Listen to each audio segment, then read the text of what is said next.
যেখানে দাঁড়িপাল্লা ছিল সেটাই এখন শাপলাকলি আর কি। বছরের শুরু থেকে 2025-এর শুরু থেকে আমরা জামাত ইসলামের পক্ষ থেকে আমাদের মহানগরীর সম্মানিত নায়েব আমির অ্যাডভোকেট ডক্টর হেলালুদ্দিন ভাইকে এখানে প্রার্থী হিসাবে ঘোষণা করা হয়েছিল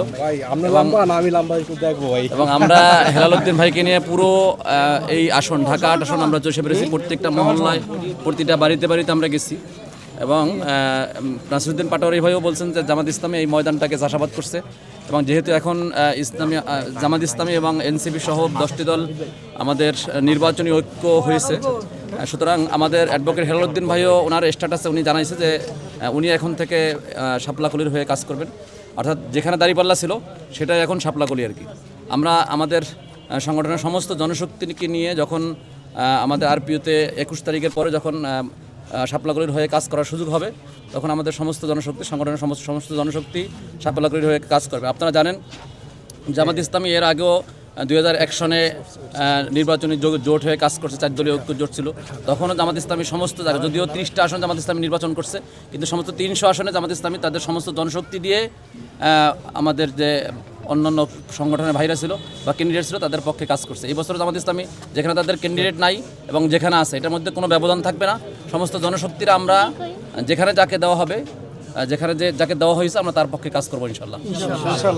আজকে এক ভাই আমাকে মেসেজ দিয়েছিল, খুবই দেশের একটা বিষয়, সেটা হলো পরিবহন যে সেক্টরটা রয়েছে বাংলাদেশের পুরো পরিবহন সেক্টর, এটাতে নাকি ব্যাপক দুর্নীতি চলে এবং উনি বলেছিল এটাতে যে চাঁদাবাজি যা হয় এটা নাকি যে এই মার্কেট ভ্যালু হলো 64,000 কোটি টাকা পুরো পরিবহন সেক্টরে।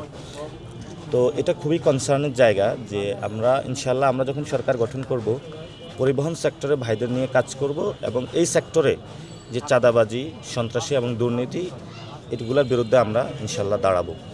এবং আমাদের আজকে মতিঝিলে অনেক জায়গায় কথা হয়েছে, এখানে গ্যাসের সমস্যা, সাথে সাথে যে ক্লাব ভিত্তিক যেগুলো খেলাধুলা হওয়ার কথা, নিজেদের বিনোদনের প্লেস হওয়ার কথা, ওইগুলোতে গ্যাম্বলিং বা জুয়া হচ্ছে এবং মাদকের ছড়াছড়ি হচ্ছে এবং ওইটা একটা রাজনৈতিক দলের বিভিন্ন যারা ক্যাডার আছে তারা শেল্টার দিচ্ছে এবং ওই যারা ওই ক্লাবগুলো চালাচ্ছে তাদেরকে দলীয় ক্যাডার হিসাবে ব্যবহার করছে। আমরা ইনশাল্লাহ এটার ব্যবস্থা নিতে চাই। আমরা বলতে চাই মতিঝিলে জুয়া বন্ধ করা উচিত, মতিঝিলে মাদক বন্ধ করা উচিত, এখানে গ্যাসের সংকট সমাধান করা উচিত এবং সাথে সাথে ক্লাবগুলোকে দলীয়, এটা অরাজনৈতিক করা উচিত, এটাকে রাজনীতিকরণ করা উচিত না। বাংলাদেশে যদি ক্লাবগুলোকে রাজনীতিকরণ করা হয় তাহলে আমাদের যে সোশ্যাল স্ট্রাকচার এটা ভেঙে পড়বে। এজন্য আপনারা সবার কাছে এটা বলবেন যাতে আমরা ক্লাবগুলো অরাজনৈতিকভাবে প্রতিষ্ঠা করতে পারি, মসজিদগুলো অরাজনৈতিকভাবে প্রতিষ্ঠা করতে পারি। মসজিদের তো এখন প্রেসিডেন্ট সেক্রেটারি বিভিন্ন দলের হয়ে যাচ্ছে, ভালো মানুষদেরকে নিয়ে আসতে হবে। আমরা যাতে ভালো ঢাকা 8 করতে পারি, সন্ত্রাস, চাঁদাবাজ, দুর্নীতিমুক্ত, এটার জন্য আমাদের এই যাত্রাটা, শাপলাকলির যাত্রাটা হচ্ছে। সবাই আমাদের সাথে থাকবেন, দোয়া করবেন ইনশাআল্লাহ।